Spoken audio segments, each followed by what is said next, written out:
Низ богатата македонска традиција на маестрален начин не води извонредната Ана Спасовска, млада диригентка која вешто го води оркестарот на сцена. Со искуството кое што го има зад себе се запишува во светот на најдобрите. Привилегија е да се гледа на сцена. Самоуверена ја освојува публиката со својата умешност. Јас имав шанса да застанам со маестро Иво Погорелич на сцена, да застанам со маестро Симон Трпчевски на сцена, да застанам со маестро Кирил Трусов на сцена. Тоа се искуства кои што целиот живот ќе ги памтам, бидејќи тоа се многу познати светски имиња во областа на класичната музика. Голема чест и привилегија било за мене да настапам со нив заедно на сцена.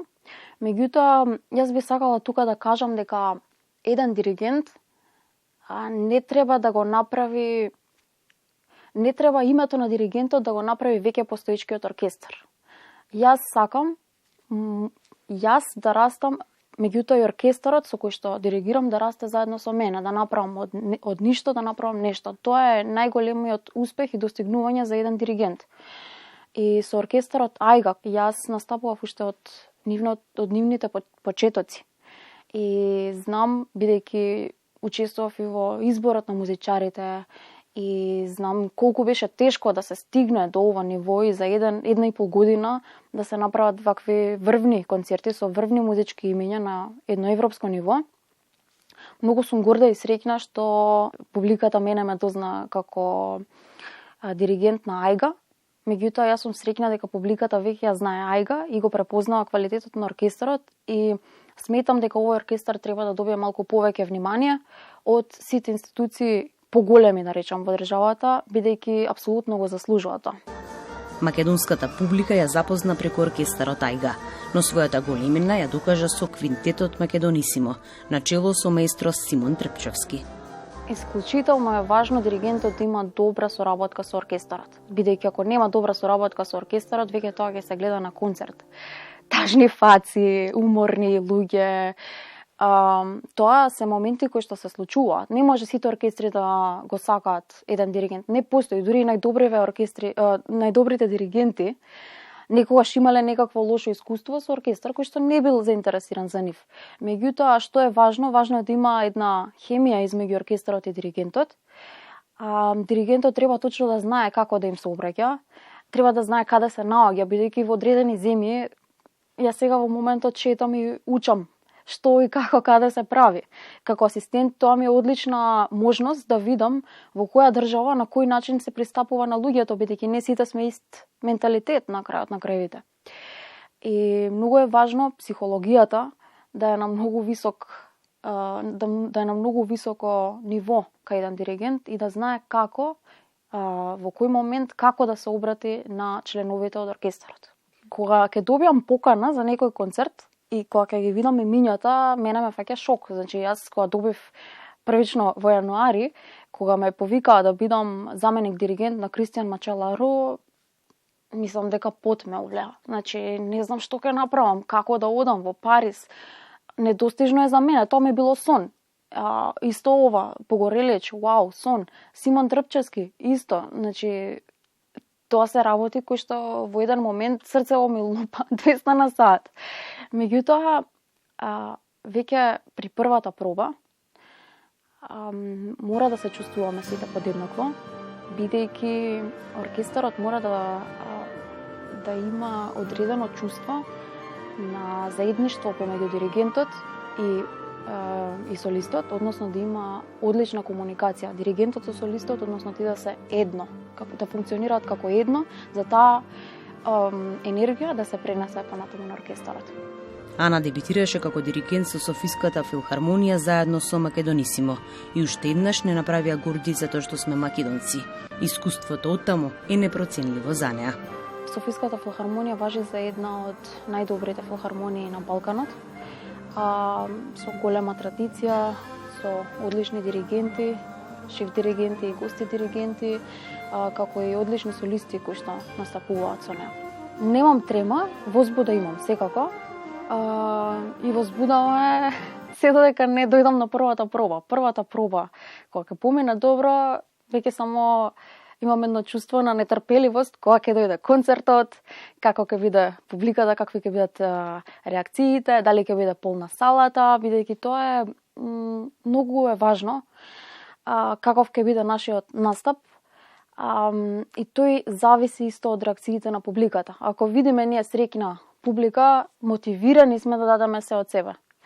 Јас исто како млад уметник многу ми е важно да видам среќни лица, позитивни реакции, за да го изнесам максимумот од себе. Маестро Симон Трпчевски го познавам уште кога бев дете, секако му се восхитував на неговите настапи, на неговиот талент, на неговата музика.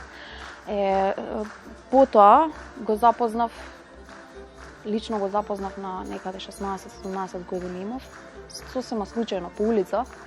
И од тогаш па нааму имам голема поддршка од него, во смисла што и да ми треба како совет, секакво прашање кој што треба да ми го одговори, како поддршка дека можеме да направиме нешто, иако сме македонци, бидејќи исто се соочувал со такви работи, безрезервна поддршка имам од него. Истото тоа се случуваше сега во нашата соработка со оркестарот Ајга. Се оди по план, секако што е договорено, позитивно, насмеано, затоа би рекла дека имаме преубава соработка и се надам дека ќе продолжи во иднина. Виолината е нејзина прва љубов, меѓутоа кариерата оди во друга насока, онаму каде што е најдобра и своја, а знаењето што го има стикнато секако сака да го пренесе на помладите генерации. Јас започнав да свирам виолина на 9 годишна возраст, меѓутоа одлучив дека сакам да го проширам мојот музички интелект, да речам, односно да обрнам внимание и на другите предмети, не само на виолината како инструмент, и да станам по-богат музичар, односно да почнам да се занимавам со диригирање, така што на втората година од моите студии по виолина започнав и втор одсек на Факултетот за музичка уметност, одсекот по оркестарско диригирање со професорот Боријан Цанев.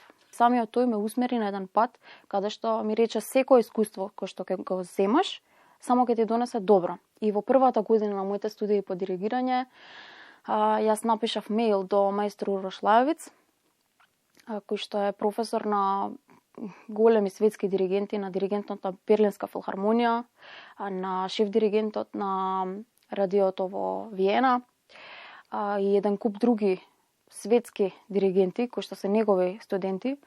Јас го напишав тој мејл до него, дека сакам да учествувам на неговите семинари по диригирање и тој ме покани на првиот семинар по диригирање во Дубровник.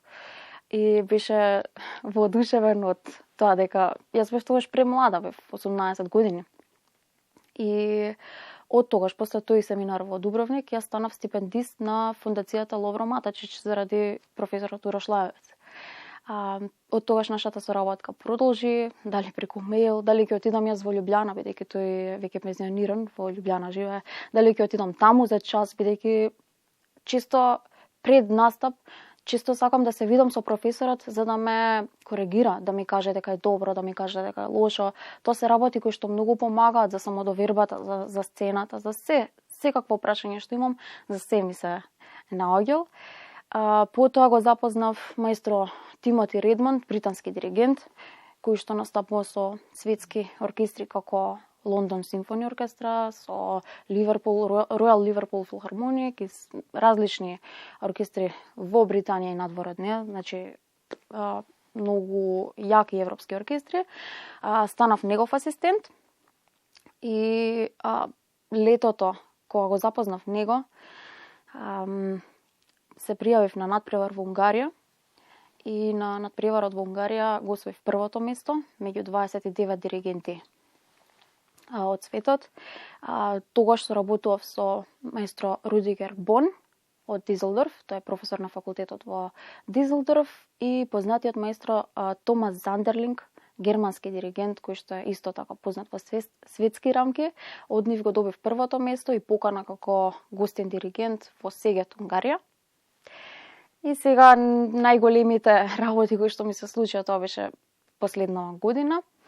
Мојата соработка со Габриел Бебешелеа како негов асистент на Европската престолнина на културата 2023-та, Темишвар, Романија.